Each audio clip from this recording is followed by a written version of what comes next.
Hoje, no Brasil, existem mais de 18 milhões de pessoas com deficiência. Segundo definição adotada pela ONU e pelo governo brasileiro, as pessoas com deficiência são aquelas que têm impedimentos de natureza física, mental, intelectual ou sensorial de longo prazo. Esses impedimentos, em interação com as diversas barreiras de um mundo feito para pessoas sem deficiência, podem obstruir a participação plena e efetiva na sociedade, em igualdade de condições e de oportunidades. Para discutir os desafios e apresentar experiências de promoção da acessibilidade, da equidade e da inclusão de pessoas com deficiência, vamos receber neste episódio do Cultura Inclusiva a consultora de emprego apoiado Flávia Cortinoves e Daniel Matos, que é uma pessoa com deficiência e trabalha com design e inovação tecnológica na empresa EBSE Engenharia de Soluções. Inclua-se e fique com a gente. Construir um ambiente de trabalho diverso e inclusivo é uma meta que vem se impondo às organizações, sendo traduzida inclusive em indicadores de valor para colaboradores, investidores, consumidores e demais stakeholders. Eu sou Marcelo Ramos, antropólogo e gerente de desenvolvimento estratégico e sustentável do Senai Security, e esse é o podcast Cultura Inclusiva. Olá! No episódio de hoje de Cultura Inclusiva, nós vamos falar sobre os desafios e as estratégias para a acessibilidade de pessoas com deficiência. Para conversar conosco sobre esse tema, temos o prazer de receber Flávia Cortinoves. A Flávia é consultora de emprego apoiado e o Daniel Matos. O Daniel é uma pessoa com deficiência e trabalha com design e inovação tecnológica na empresa EBSE Engenharia de Soluções. Não é isso? Eu queria começar fazendo minha audiodescrição. Eu sou um homem branco, eu uso barba, estou com óculos arredondado, cinza, um paletó azul marinho e uma camisa de botão branca. Estou aqui no nosso estúdio do Cultura Inclusiva junto com a Flávia e com o Daniel, e a Flávia agora vai se apresentar também e falar para nós um pouco sobre a trajetória dela para chegar, né, nesse debate aqui conosco sobre esse tema. Então, Flávia, se apresente, faça sua autodescrição e conte um pouco para nós da sua trajetória até chegar aqui. Muito obrigada, Marcelo. Obrigada pelo convite. É uma honra estar aqui junto com o Daniel. Bom, eu sou Flávia Cortinoves, eu sou uma mulher branca de 52 anos. Tenho cabelos pretos, lisos na altura do ombro. Estou vestindo uma blusa de gola alta, vermelha, de frio. Eu estou falando aqui, né, nos estúdios aqui. E é um prazer estar aqui. E o que me faz estar aqui hoje, Marcelo, é que há 13 anos eu recebi uma notícia na maternidade que meu filho tem uma deficiência. E eu me dei conta, né, meu filho tem 13 anos, Rafael, tem 2 filhos, um Gabriel e um Rafael, e ele nasceu com síndrome de Down. Eu descobri isso na hora do parto. E eu me dei conta, nesse momento, que eu não conhecia absolutamente ninguém que tinha deficiência. Eu nunca tinha dito um oi para uma pessoa que tinha deficiência. Isso me chocou muito, porque eu comecei a achar que eu vivia num mundo de Barbie, né? Um mundo em que eu não tinha olhos nem olhar, embora eu tenha visão, eu não enxergava a diversidade humana na sua amplitude. E isso me chocou muito.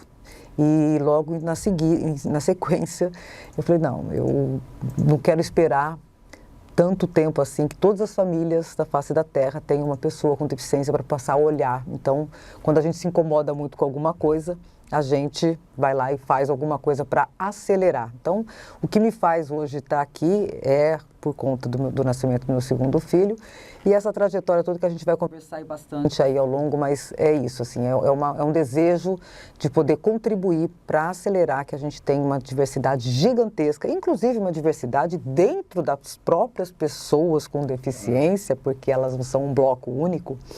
Então, por conta disso, eu me tornei hoje uma profissional na área de diversidade e inclusão. Também estou, né, desde 2021 na Secretaria Municipal da Pessoa com Deficiência, né, sou atual subsecretária. Então, tudo me leva hoje a pautas que diz respeito a gente acelerar esse movimento aí. Certo. É isso mesmo, né? Porque a discriminação e o preconceito que existe, né, contra pessoas com deficiência e contra outros grupos, né, sociais que estão dentro das minorias, né, os grupos minoritários, sociocêntricos, a gente verifica que esses preconceitos fazem com que eles sejam percebidos sempre como os outros, né? nunca estão próximos de nós, são os outros, né? Eu digo de nós, daqueles que não têm deficiência, daqueles que não fazem parte desses grupos, né? Desses marcadores. Então, vamos falar então com o Daniel. Daniel, se apresenta para nós. Prazer, obrigado pela oportunidade também. Eu sou um homem moreno, eu uso óculos quadrado, de casaco branco e blusa cinza. Ah, que ótimo. E conta um pouco da sua trajetória para chegar aqui, estar aqui com a gente conversando sobre esse tema. Que acontece, né? Como autista, e que eu tenho essa categorização de leve, que eu não acho que seja apropriada essa categorização por alguns motivos, mas eu sofri muito de as pessoas não me entenderem, até dentro de casa, na época, né? As minhas diferenças e com as coisas com que eu tinha dificuldade eram coisas que para os outros eram consideradas uma coisa boba, mas para mim era uma coisa algo muito sério, sabe? Então isso durante muito tempo foi muito difícil para mim. Você querer expor, você querer explicar para as pessoas que você está querendo ajudar ali, porque você tem uma diferença, você não é igual às outras pessoas, você não segue o mesmo padrão da sociedade, você foge um pouquinho do padrão. Você pode me dar um exemplo, Daniel, de uma situação que você lembre que isso ocorreu? Por exemplo, vamos supor que a minha mãe, quando era criança, por exemplo, me prometeu que depois de tal local a gente ia para um outro local que eu gostaria muito de ir, exemplo. Né? Foi uma promessa para mim e eu prezo muito pela palavra, né? Então, quando ela falou que mudou de repente, assim, não vamos mais, sem motivo, ou fez alguma coisa que fugiu daquilo ali, então aquilo ali me desorganizou muito, sabe? Não foi só, porque não foi porque nos marcou, tá bom, é só uma crisezinha, uma coisa assim, não, foi algo muito sério para mim, né? Só que era considerado uma coisa... Sim, birra. Você tem que entender capricho. Porque não deu tempo, você tem que entender porque não deu tempo. No tempo não deu para ir, então você tem que entender, mas tipo, é um exemplo. Então, por exemplo, vou dar um exemplo, tá? Quem vê de fora, às vezes você vê um filho e uma mãe na rua, né, numa situação ali de interação, onde o filho pode estar assim descontente, às vezes até raivoso diante de uma situação na rua e para os outros fica parecendo apenas, né, que é uma birra, que é uma falta de educação, né? Ou como tratar a mãe assim, isso. Né? E, claro, sem a proximidade, né? Que é aquilo que a gente está falando, sem o conhecimento, sem a familiaridade, fica difícil, né? Você fazer esse tipo de julgamento prévio, né?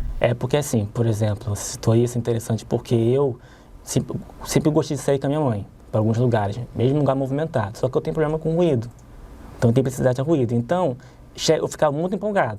Chega na hora, me desorganizava. Porque ela não era tão boa, aquela experiência. Não é tão boa. Então, eu acabava ficando sendo grosso, acabava ficando irritado, ou vontade de ir embora, insistindo. Isso para as pessoas, minha mãe na época, e para as pessoas ao redor, parecia que eu estava, por que você está tendo esse problema?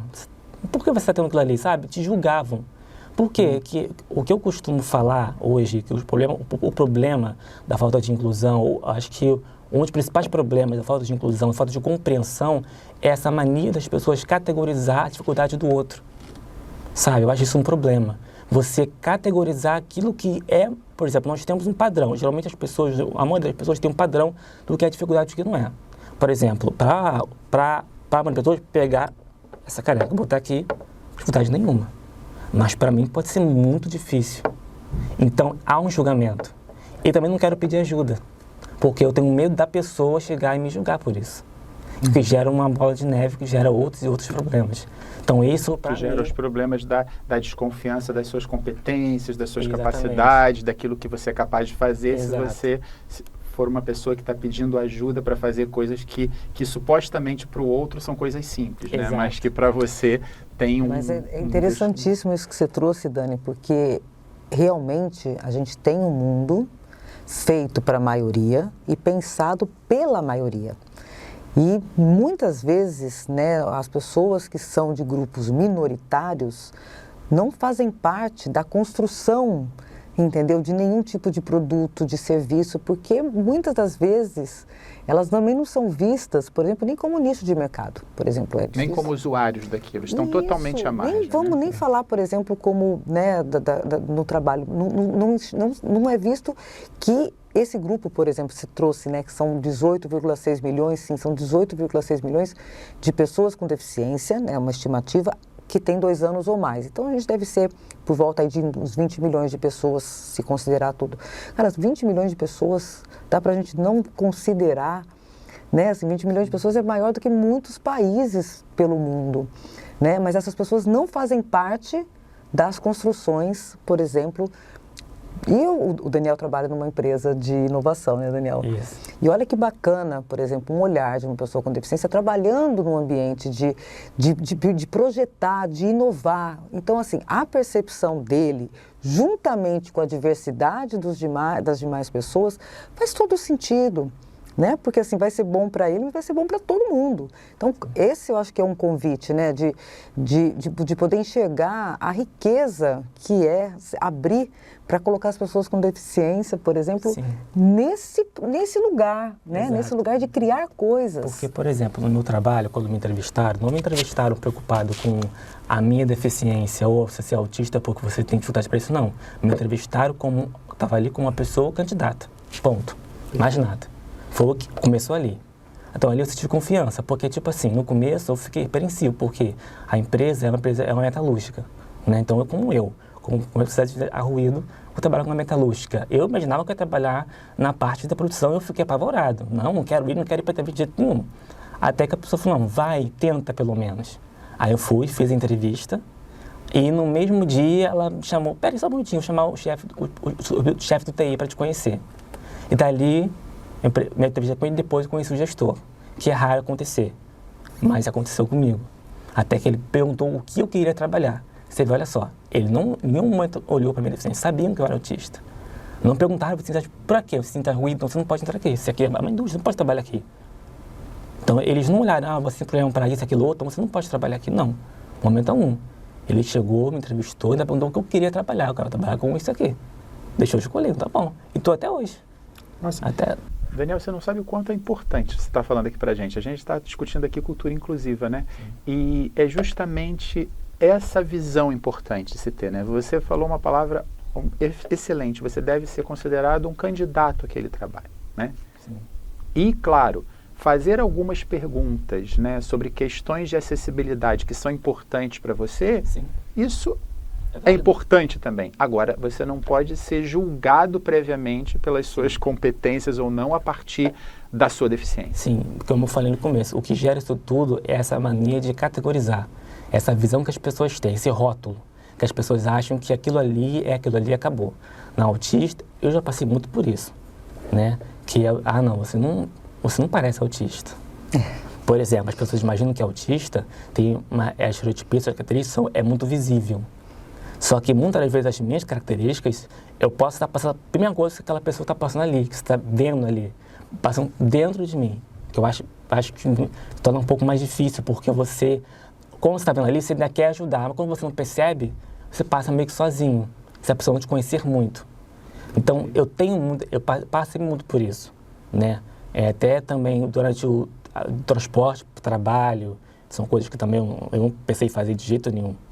Né? Mas eu faço hoje. Faço porque preciso, quero trabalhar, gosto que faço porque preciso.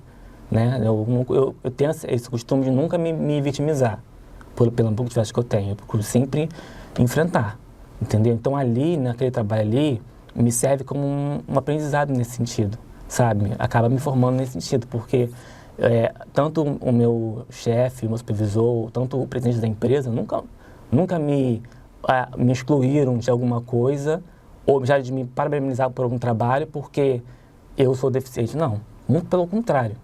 Não, eles elogiam o trabalho, gostam muito e respeitam a maneira que eu faço, porque eu tenho um jeito diferente de fazer o trabalho. Sim. E meu chefe, e eles deixam.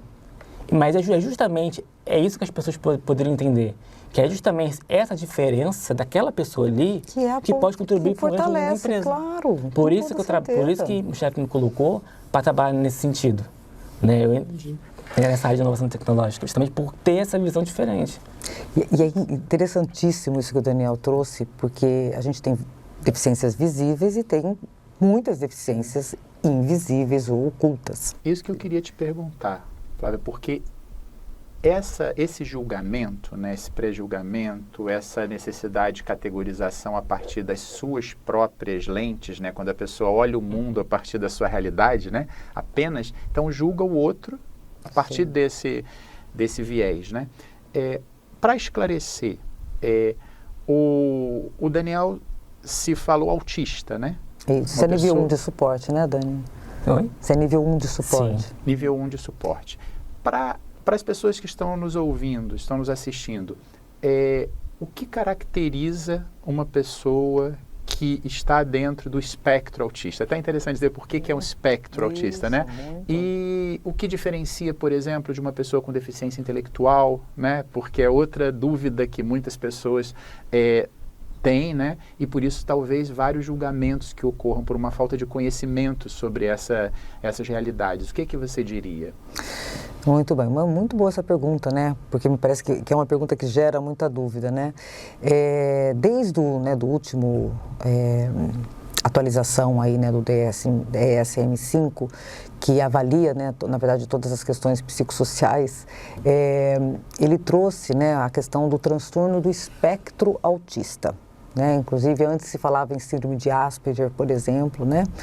Então, hoje não se fala mais, hoje se fala, né, transtorno do espectro. Então, o espectro, a gente tem que imaginar mesmo o velocímetro do carro, né? Vai de 0 a 180. E dentro do espectro autista, a gente tem pessoas com autismo com nível 1 de suporte, que significa o tanto de suporte, de apoio que a pessoa precisa. E aí a gente pode até perguntar para o Dani quais são os apoios que ele precisa, né? Talvez ele precise de um abafador quando ele vai para um lugar muito, muito ruidoso, né? Então, cada um tem seu nível de suporte. O nível 2 de suporte precisa de um pouco mais de suporte e o nível 3 precisa de muito mais suporte. Acontece que as pessoas também podem ter deficiência intelectual associada ao autismo, que é um tipo de neurodivergência, é uma maneira diferente de funcionamento do cérebro, que é totalmente desassociada da deficiência intelectual. Ela pode estar presente ou não, como ela pode ser uma pessoa com deficiência física, cadeirante e com autismo, ela pode ser uma pessoa com deficiência física, com autismo e com deficiência intelectual. Então, a gente tem um leque gigantesco, né, desde a pessoa que tem, por exemplo, um autismo nível 3 de suporte, uma pessoa não verbal, né? Uma pessoa que talvez tenha ou não crises, né, convulsivas. E a gente pode ter, por exemplo, uma pessoa que tem autismo e seja uma pessoa com superdotação e altas habilidades. Elas, pela classificação, elas são pessoas com transtornos do espectro autista, ou TEA, ou pessoas com autismo. Então, esse leque gigantesco, ele realmente é muito grande.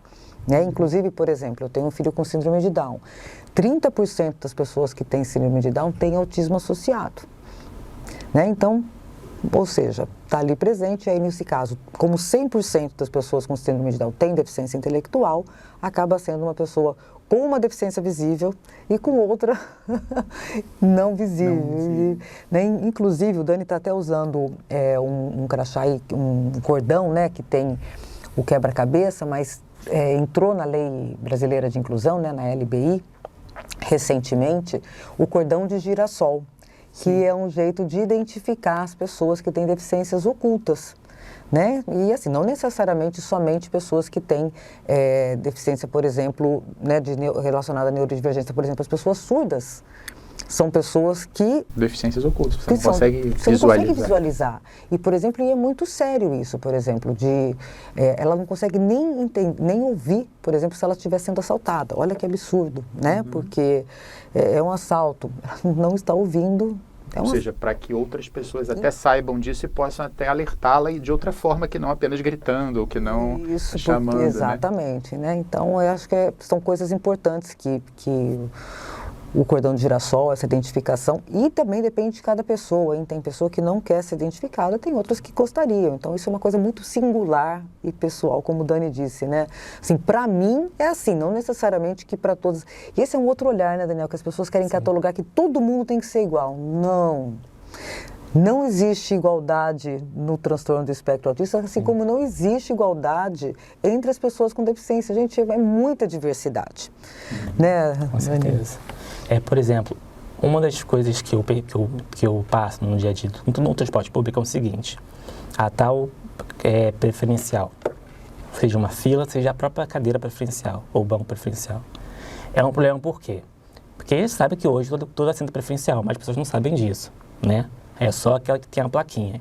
Que eu acho que, às vezes, eu penso assim, poxa, aquela plaquinha tá de enfeite, porque as pessoas, elas têm, tipo assim, quando chega uma pessoa idosa, tudo bem, a gente entende que a necessidade da pessoa tem. Parece que faltou botar o tapete vermelho para a pessoa.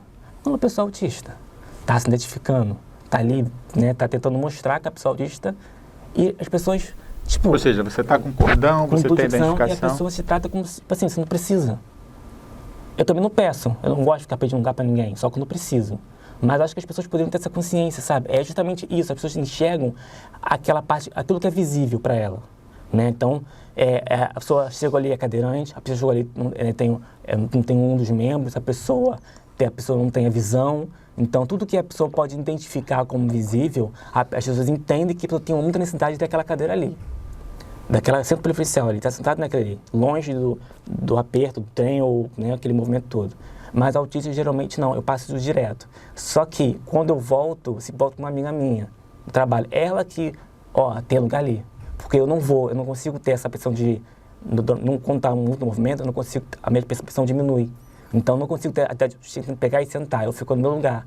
Ela que fala assim, senta ali, teu lugar ali, ela que me força, senta ali.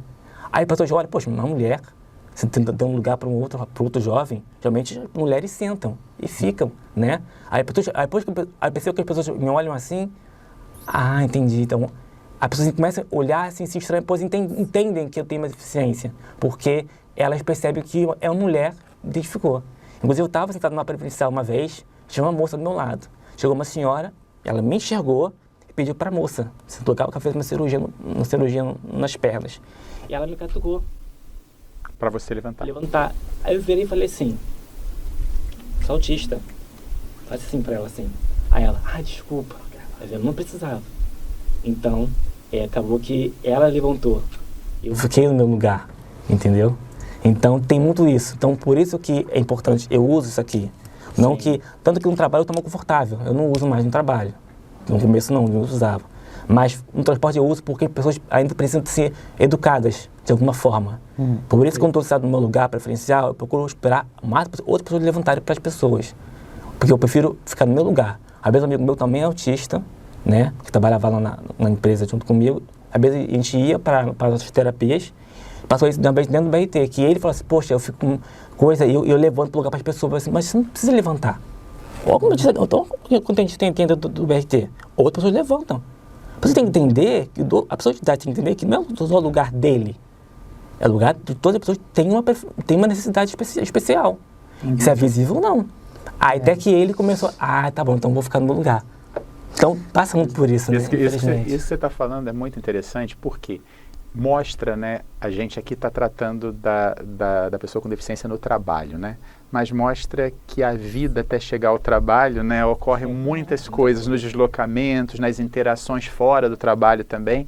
E é importante tudo isso que você está falando, até para acrescentar, né, informação sobre a experiência, né, de ser uma pessoa autista e os diferentes desconfortos, né, que te gera isso que você sente internamente que as pessoas não visualizam, né, e julgam por isso, né, e julgam equivocadamente. O que eu queria perguntar para vocês, já que a gente está agora entrando, né, nessa discussão sobre o trabalho, você citou no início sobre a entrevista, né?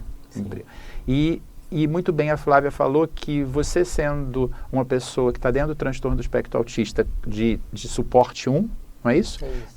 Você tem necessidade de alguns suportes, né?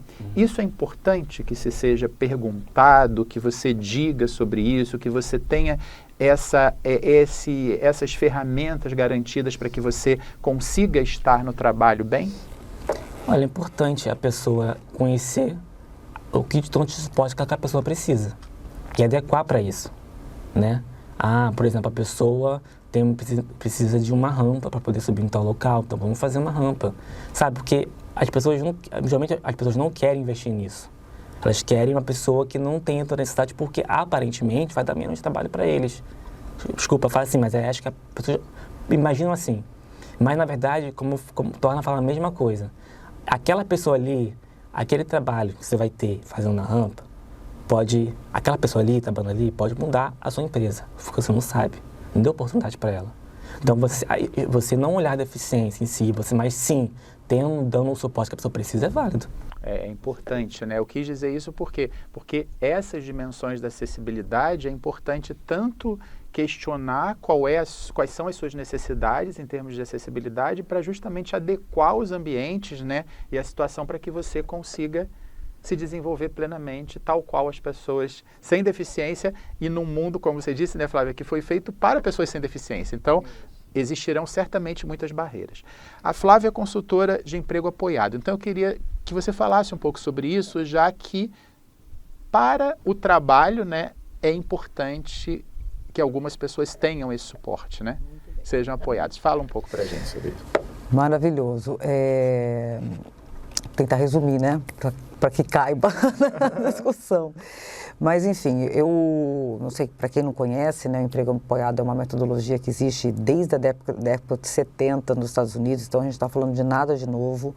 Ela é prevista na Lei Brasileira de Inclusão, artigo 37, mas ela ainda carece de regulamentação, como tantas outras leis, né, que a gente tem, que é muito interessante. Mas ela serve para apoiar, na verdade, pessoas com deficiência que precisam de algum tipo de apoio para ingressar e permanecer no mercado de trabalho.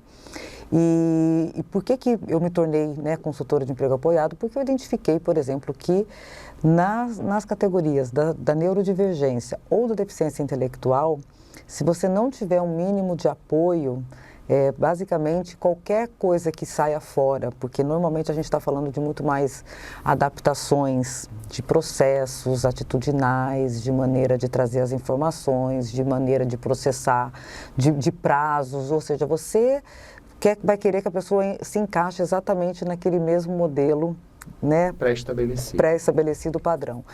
E aí você vai com isso perder talentos incríveis, né? Então, e essas pessoas não vão ter as oportunidades de poder exercer as suas potencialidades, né, no máximo da sua capacidade, porque não vai encontrar um ambiente favorável para isso. Então, essa metodologia, que ela é incrível, né, de emprego apoiado, ela permite, por exemplo, o Daniel é uma pessoa que é usuária dessa metodologia, né? Ele faz parte como usuário do Centro Municipal de Referência da Pessoa com Deficiência lá de Santa Cruz, e ele fazia parte do programa de empregabilidade. Então, assim, como sendo subsecretária, foi uma das coisas que a gente implementou aqui no município do Rio de Janeiro, e que deveria estar em vários outros espaços, porque dessa maneira a gente consegue preparar a empresa. A gente consegue conversar com a empresa, a gente consegue mostrar para a empresa que a gente não vai trazer uma cota. Eu acho que essa é a diferença grande. A gente não veio aqui apresentar um currículo para você cumprir uma cota, a gente veio aqui te apresentar um candidato. Entendeu? Um candidato que tem um monte de habilidades, desejos, sonhos e também um monte de vontade de aprender, né? Porque a gente não precisa ter todos os leques, né, Dani? Sim. A gente vai se preparando ao longo do tempo. E quando a gente faz esse trabalho, a gente começa, na verdade, a desconstruir aquelas principais barreiras, que são as barreiras atitudinais. São aquelas causadas porque a gente efetivamente não está acostumado a conviver com pessoas com deficiência. Então, assim, o fato do Daniel estar aqui, trazendo a experiência dele, o fato de ele estar no transporte público, o fato de ele estar na empresa, com toda certeza, está dando a oportunidade para todas essas pessoas, né, enxergar que a diversidade humana, ela é gigantesca, e muitas vezes a gente não tinha nem identificado isso, né? Ah, como ela é grande. Pois é, ela é muito grande, inclusive quantas pessoas com deficiência que têm deficiências ocultas ou invisíveis. E por que isso é muito relevante? Porque é assim, Dani, que a gente vai quebrando, na verdade, e desconstruindo esses rótulos, esses paradigmas, né, que a gente ainda tem como sociedade. Porque nós, no final das contas, as empresas também são pessoas, né? Então a gente nem tem como desconstruir desse sentido. Mas sendo pessoas e tendo oportunidade, eu passo a enxergar o Daniel, que entre tantas características, e tem uma delas que eu não tenho, que é o transtorno do espectro autista. Eu acho que esse é o grande ponto, e esse trabalho que a Secretaria faz, que é exatamente esse, ou seja, ela conversa com a empresa, ela faz sensibilização, ela prepara, ela apresenta o candidato, ou seja, ela leva um candidato, ela leva as potencialidades desse candidato e leva também, você entendeu, alguns apoios já identificados, necessários identificados. Por exemplo? Não, por exemplo, eu vou contratar, eu não fiz o do Daniel, então eu vou falar de casos que eu conheço. Vou colocar uma pessoa com deficiência intelectual que ela não lê, por exemplo, perfeitamente, mas ela tem que seguir um processo. Então, a gente vai pegar esse processo. Já vamos dizer que, olha, os processos têm que ter tem que ter frases mais curtas, letras maiores, entendeu? Em vez de ter essa folha Word escrita completamente, letra 11, espaço simples. Espaço simples, a gente vai aumentar, a gente vai colocar letras maiores, a gente vai usar alguns cartazes, por exemplo, você entendeu? Para identificar na parede, para que ela tenha facilidade para entender, por exemplo, se ela tem que separar alguma coisa, esse, tá só uma coisinha escrita, eu vou colocar uma coisa bem grande aqui, uma foto, né, o que tá com costura errada e sem costura errada, usando o teu exemplo aqui. Então, assim, antes estava escrito lá, descarte, coisa, mas em vez de estar escrito, eu vou colocar fotos, você entendeu? Eu vou criar, por exemplo, momentos, talvez, de descanso que não existiam, porque algumas pessoas têm características físicas, inclusive de hipotonia, entendeu? Então, que pode gerar um cansaço maior. Então, eu vou criar, por exemplo, alguns espaços. Mas eu tenho um descanso só de 20 minutos, tal. Então, em vez de fazer 20 minutos juntos, eu vou fazer 3, entendeu? E vou aumentar só 10. Então, são essas pequenas coisas, porque no final das contas, aquilo que faz com que as pessoas percam os seus trabalhos não é a técnica. Entendeu? É, na verdade, no relacionamento, você entendeu? E no tanto que eu tenho espaço para poder fazer aquilo que eu quero fazer, sem me tornar um café com leite. Porque nesse trabalho, por exemplo, o Daniel faz algo que está relacionado com o desejo dele. Uhum. E essa é uma coisa importante, o Daniel trouxe uma frase aqui muito importante que eu queria buscá-la de novo, que é, puxa, se fosse para trabalhar na produção, naquele barulho, eu não ia conseguir. E aí, se a empresa estivesse procurando cota, muitas das vezes as empresas oferecem cotas, não oferecem trabalho, oferecem, né, um espaço para cobrir a cota. De cotista. Vagas de cotista, e colocam lá na base da pirâmide, sem levar em consideração, entendeu, as aspirações, os desejos, aquilo que você gosta de fazer, o que você tem talento para fazer, que qualquer pessoa que é profissional considera isso, né? Quando vai buscar o emprego, quando vai... Eu te falo, se eu fiz administração, mas, cara, se tinha uma matéria que eu vou falar bem sincero, era contabilidade. Gente, se você me colocar para trabalhar numa área contábil, eu não duro de segunda a sexta. Não duro. Não sei nem se eu consigo terminar um dia de trabalho. Então é isso, porque não tem nada a ver com a minha habilidade. Minha habilidade é pessoas, é desenvolvimento. Então, assim, não posso ser aquilo que eu não sou. E por que as empresas, né, as pessoas que trabalham nas empresas, querem que as pessoas com deficiência se adaptem àquilo que elas oferecem? Desculpa. Então, assim, por que a gente não cumpre cota? Porque a gente não está olhando para as pessoas. A gente está buscando a deficiência leve, viu, Daniel? A deficiência, eu vou te falar bem sincero, quando eu digo deficiência leve, não é autismo leve, não. Eles estão procurando pessoas que não seja necessário... Nenhuma adequação mais profunda e mais maior no espaço de trabalho. O que eu gostaria de falar sobre isso também, para a nossa discussão aqui, que eu acho que é importante, é que o que vocês estão dizendo é que a visão de que aquela pessoa é cotista, tal como essa sigla, porque às vezes as pessoas deixam de chamar a pessoa pelo nome para chamar de PCD. Eita. Isso ocorre muito dentro dos ambientes de trabalho. É o PCD daquela área, eu não sei se vocês já viram essa experiência. Eu tenho uma história muito dolorosa sobre isso, se você puder contar. Pode contar. Muito dolorosa, porque eu contei, inclusive, agora no Fórum de RH lá da Associação Brasileira de Recursos Humanos. Daniel, essa história você não sabe. Olha que história dolorosa. Eu fui numa empresa em que as pessoas trabalhavam de uniforme. Era uma empresa do ramo automobilístico, todo mundo de uniforme. E estava assim, era o nome da pessoa bordado e embaixo, no velcro, o departamento que ela era. E aí conversando, tal, e aí você começa a olhar, né? Por nome das pessoas. Aí me encontrei com um grupo de pessoas, o gerente que estava lá apresentando. Esse aqui é o Marcelo, então, da comunicação. Esse aqui é o Daniel, da coisa aqui. Essa daqui é a Andréia, nossa PCD. Aí eu olho para a plaquinha, estava escrito PCD. E aquilo me chocou de um tanto, porque a Andréia não tinha nem o direito de ter um departamento. Ela tinha estampado no uniforme dela que ela era PCD. Né? Então, você não era o Marcelo da comunicação, o Daniel da tecnologia, né? A Flávia do RH. Não, você é a Andréia PCD. E a partir desse dia, eu nunca mais usei a sigla PCD. Eu não uso, eu não falo, eu não escrevo. Nem quando eu tenho que escrever no WhatsApp eu coloco PCD, só para você entender. Porque o PCD cria, Marcelo, aquela coisa imaginária que é o nós e o eles. Uhum. E ainda se fala os PCDs, que deveria ser até as PCDs.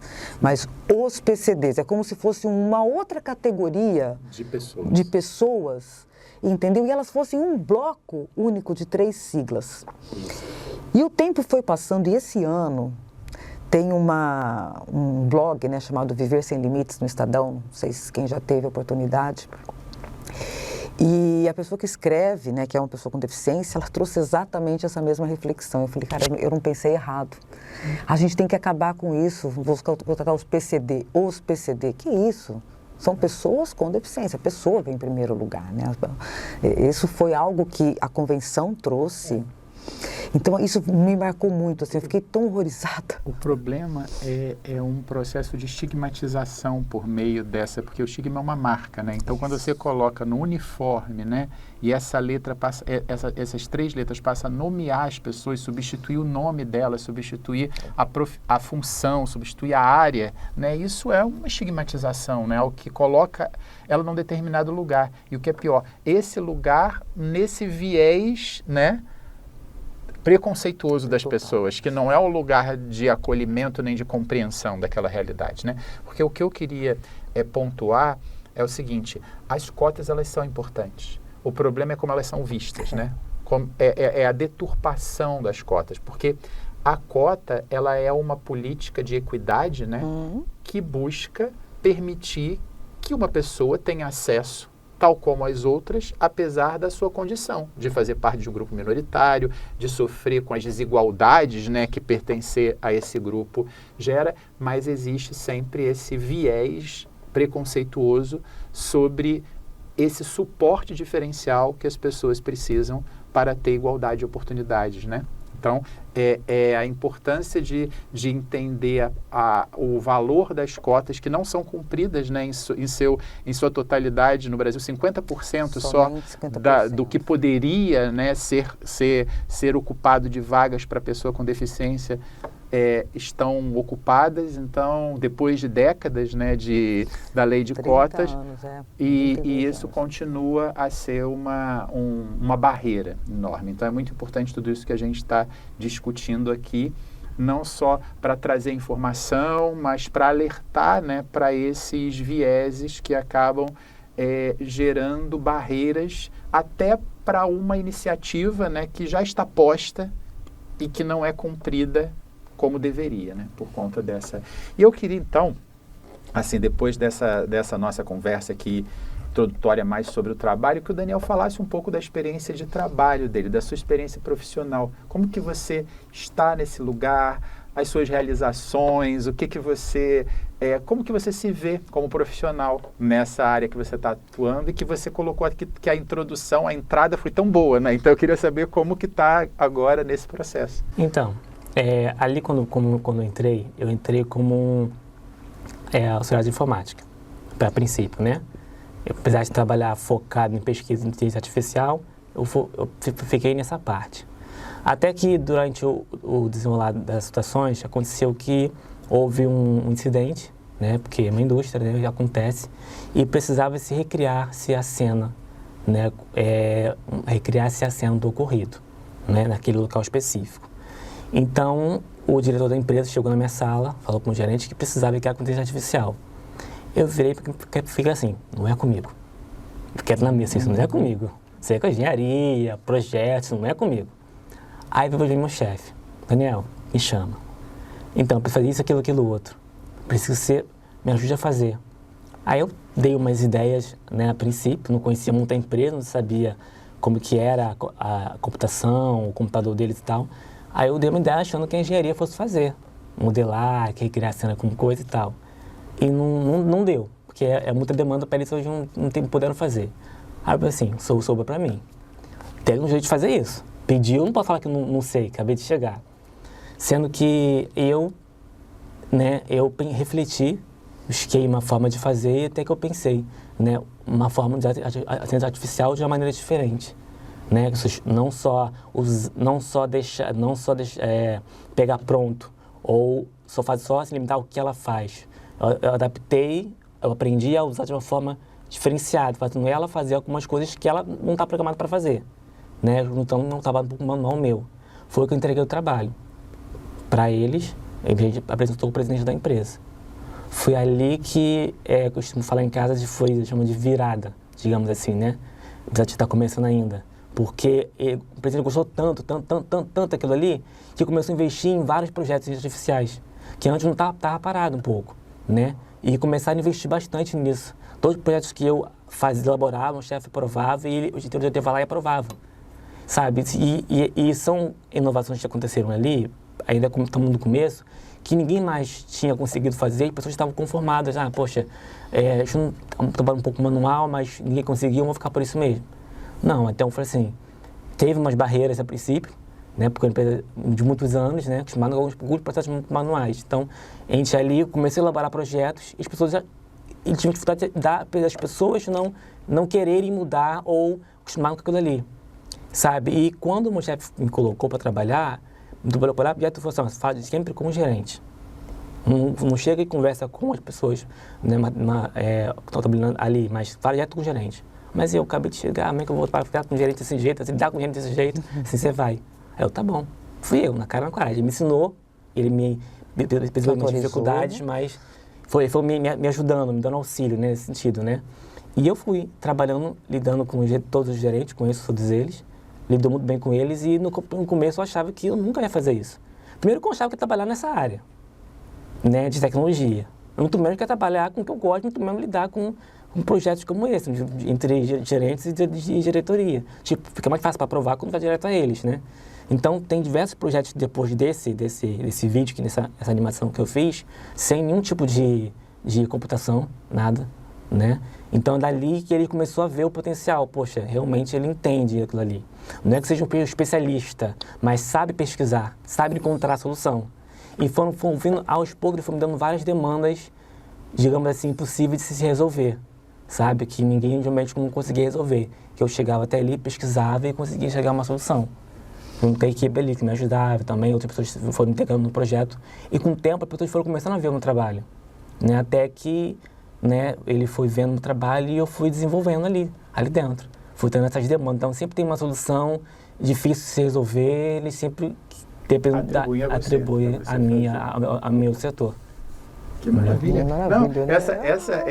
Esse seu relato aqui, né, mostra até como que você falou, eu estou iniciando, mas eu tinha algum conhecimento, mas você fez uma coisa que, pelo que eu já ouvi falar, é o ideal para se aplicar a inteligência artificial nas empresas, ou seja, não é utilizar só o que ela tem já pronta, você tem que customizar para aquela necessidade, né, para aquilo que a empresa necessita para aquela realidade.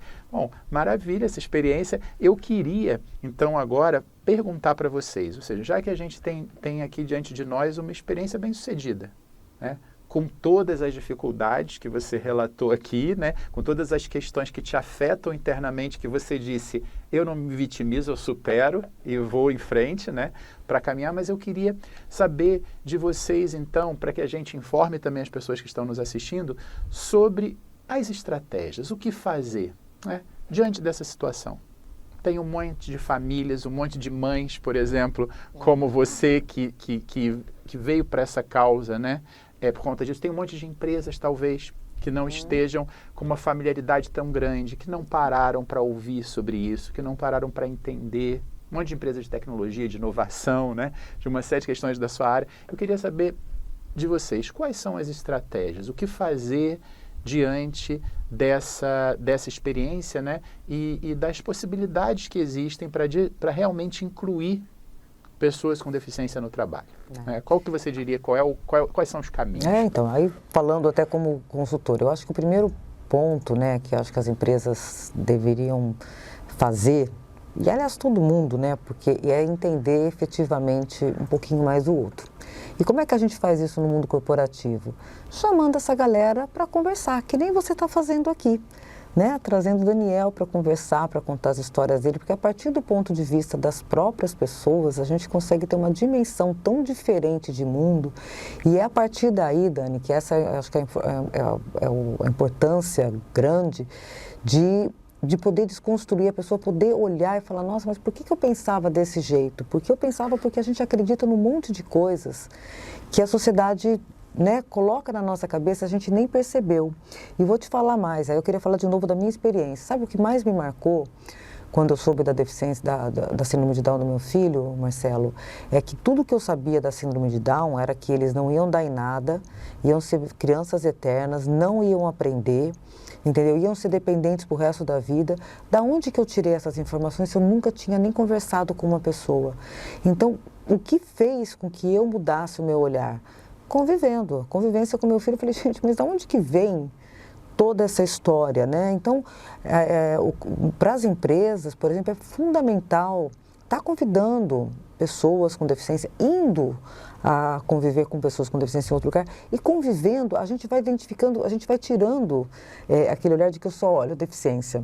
Eu passo a entender que são pessoas, são sujeitos que têm um monte de defeito, e também tem um monte de qualidade, um monte de potencialidade. Por exemplo, se fosse uma empresa que só enxergasse a deficiência, provavelmente o Daniel não tivesse alçado o voo que alçou em tão pouco tempo. Já faz um ano que você está lá, Daniel? Vai fazer em novembro. Olha lá, faz nem um ano que ele está lá.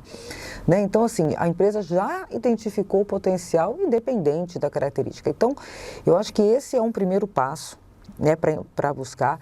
E eu acho que uma outra coisa importante também é que quando as empresas colocam as suas vagas, né, no mercado,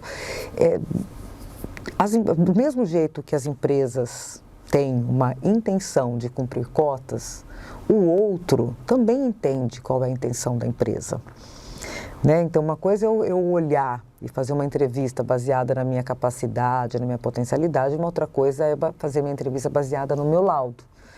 Então, do mesmo jeito, acho que isso é uma coisa também muito importante, trabalhar esse RH, que é a porta de entrada das pessoas na empresa, né, de que assim, a gente está buscando mesmo candidatos, né, e aí eu estou oferecendo todas as vagas que eu tenho, ou eu estou buscando pessoas para cumprir minha cota, então eu estou colocando todo mundo lá na base da pirâmide, independente do que ele deseja, né? Então, assim, se eu estou ouvindo realmente... Então, eu acho que esses dois pontos, eles são fundamentais para a gente começar a quebrar essa barreira, né, de que as pessoas com deficiência não querem trabalhar, são difíceis, porque é isso que a gente ouve, e na verdade não é isso, porque se o Daniel tivesse ido para a produção, quantos dias você teria ficado lá durado na produção? Nem teria nem começado. Você entendeu? Então, e se ele tivesse começado, porque depende do desespero da pessoa, ele vai começar, não vai ficar. Né? Então, aí a empresa diz, mas como eles são complicados? Não, meu amor. Né? Assim, é uma pessoa que tem milhões de habilidades, né? Alguém que está fazendo um trabalho lindo na área de tecnologia, mas não tem habilidade nenhuma para ficar numa produção. Assim como eu também não teria para ficar na área de contábil. Então, esse match, eu acho que verdadeiramente, mas verdadeiramente, ele não está acontecendo ainda. E é uma questão muito simples. Você entendeu? É uma questão, por exemplo, até de fazer uma entrevista às cegas, sabe? De pegar um currículo sem a deficiência, você entendeu? Eu sempre vou entrevistar essa pessoa, porque a gente tem que encontrar meios, né, de quebrar os nossos vieses, os nossos rótulos, porque eles fazem parte da nossa vida, Daniel, não tem jeito, né? Aliás, o nosso inconsciente é até muito mais rápido que o nosso consciente, né? Então não tem jeito. Mas como é que eu faço para driblar? Eu tenho que encontrar mecanismos. E o RH é essa porta que pode estar muito travada ou muito destravada. E trazer pessoas, conviver, ouvir, entender, porque aí a gente vai desconstruindo isso que a gente vem de séculos em séculos, né, vivendo né, eu falei mais cedo, né, aqui, que a gente não nasce capacitista, a gente não nasce racista, a gente não nasce machista, a gente não nasce homofóbico, mas a gente se torna. E aí, quando a gente toma consciência daquilo que a sociedade foi trazendo para a gente, aí a gente se abre para uma série de novos comportamentos e atitudes que podem transformar o mundo. Porque cada pessoa que o Daniel hoje encontra no ponto de ônibus tem família. E vai chegar e falar, poxa, sabe que eu tenho uma família, eu encontrei com uma pessoa, ela trabalha, está fazendo diferença na empresa, é mesmo com autismo? Ou seja, assim a gente vai mudando as histórias que colocaram para a gente. Então, acho que esse é um ponto importante. E do ponto de vista institucional, existe, por exemplo, instituições que possam ser procuradas e que vão dar esse tipo de apoio também, e que você poderia Eu também... imagino, excelente. Esse programa não é só para o Rio de Janeiro, né? Não, é para tudo. Então, aqui no Rio de Janeiro e no estado de São Paulo, são os únicos locais, estado de São Paulo e município do Rio de Janeiro, que esse programa que o Daniel participa, ele existe de forma gratuita pelo serviço público, aqui no Rio Municipal, que é pela Secretaria Municipal da Pessoa com Deficiência. É só a empresa nos contatar. É somente os candidatos também, pessoas com deficiência que gostariam de ter esse apoio, também nos procurar. E lá na nossa página são 7 endereços do município do Rio de Janeiro. Então, assim, dá para ir não tão longe, né? Então, não precisa ir lá para o centro da cidade, não. Tem 7 endereços, Secretaria Municipal da Pessoa com Deficiência. E a gente faz esse trabalho com a empresa. A gente faz esse acompanhamento. Daniel, você continua indo uma vez por semana no centro. A gente faz acompanhamento com o profissional, acompanhamento com o chefe, acompanhamento com os colegas, ou seja, a gente está em contato direto para identificar qualquer tipo de nova necessidade, novo apoio. A gente já trabalha nas duas pontas, eliminando as barreiras, porque esse é o papel do emprego apoiado, eliminar as barreiras. E se não tem barreira nenhuma para entrevistar, a gente está aqui trabalhando autoestima, empoderamento. O Daniel também, ele não falou, mas o Daniel também é o nosso autodefensor. Significa isso. Ele é um programa da Secretaria em que a gente trabalha pessoas com autismo e com deficiência intelectual para falar por eles mesmos, né? Então, assim, normalmente são pessoas que não estão com o microfone na mão. Eu falo do microfone porque a gente já colocou o Daniel em cima do palco, falou para mais de 500 pessoas. Foi ou não foi, Dani? E empoderá-los mesmo dos seus direitos, entendeu? Quais são as leis, do que está certo, né, assim, para que eles possam também começar a desenvolver a consciência política, você entendeu? Da importância, entendeu? De que cada pessoa tem. E normalmente isso não acontece com esse público. Eles acontecem com públicos que têm outras características de deficiência, né? Então, esse é um trabalho importante. Agora, para os outros estados e municípios do país, quem faz esse trabalho, muitas das vezes, são organizações sociais, que também tem em São Paulo, aqui no Rio, tem poucas, assim, não tem organizações do terceiro setor que fazem emprego apoiado, mas tem a municipal, que é gratuita. Mas nos outros locais, por exemplo, se você estiver falando, sei lá, de Pernambuco, puxa, lá em Pernambuco tem alguém que faz? Eu também não saberia dizer, mas eu poderia dizer, que depois vocês podem deixar lá escritinho embaixo, que existe uma Associação Nacional do Emprego Apoiado, você entendeu? No Brasil, e é lá que a gente tem que consultar para identificar se existe alguma organização, alguma instituição, algum órgão que faz lá em Pernambuco, que faz lá em Goiás, que faz etc, etc. Então, é exatamente isso. Quem faz, de fato, publicamente, o serviço público, Estado de São Paulo, que tem até uma lei, inclusive, e Prefeitura do Rio de Janeiro. Que a gente tenha muito mais Daniéis, entendeu, por aí, porque assim, é um ganha-ganha. Quando a gente faz uma inclusão de pessoas, é um ganha-ganha, mas é um ganha-ganha não só para o Daniel, para a empresa, é um ganha-ganha para a mãe, para o pai, para o vizinho, entendeu? Para todo mundo, para todos os funcionários da empresa, para a própria empresa que está tendo a oportunidade de vivenciar, né, uma série de soluções, ideias que ele não tinha, né, para o Daniel. Então, é muito ganha-ganha quando se faz bem feito.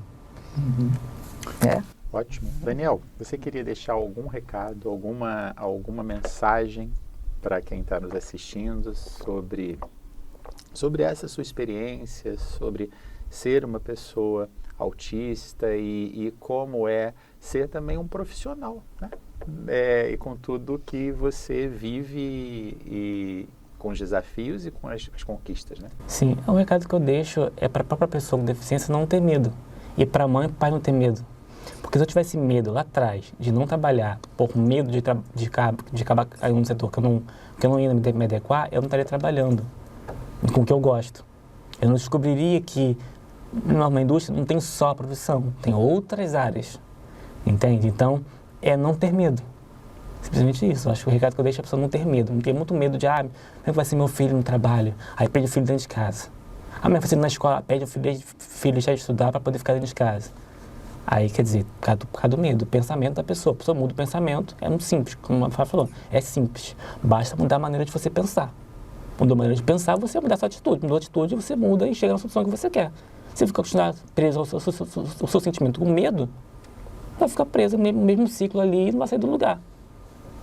Entendeu? Flávia, queria falar alguma coisa para a gente finalizar, deixar algum recado, falar alguma coisa para quem está nos assistindo? Não? Eu já achei que tivesse sido o final antes. Não, que aquela pergunta foi sobre as instituições que eu queria saber se você tinha alguma indicação. Eu acho que como recado final, é um pouquinho, resumindo, né, um pouco, eu acho que transforma efetivamente é a oportunidade que a gente tem de se desconstruir todos os dias, né, e mudar aquela nossa velha opinião formada sobre tudo. Se a gente acredita verdadeiramente, né, que o que a gente pensa hoje pode não ser exatamente a mesma coisa amanhã, e porque o que diferencia o que eu penso hoje amanhã é as experiências que eu tive no meio do caminho. E quanto mais eu me abro para viver essas experiências de formas diferentes, com pessoas diferentes, buscando, inclusive, forçar a barra para viver com pessoas diferentes. Quando eu digo forçar a barra, não conheço ninguém com deficiência. Cara, vai numa instituição.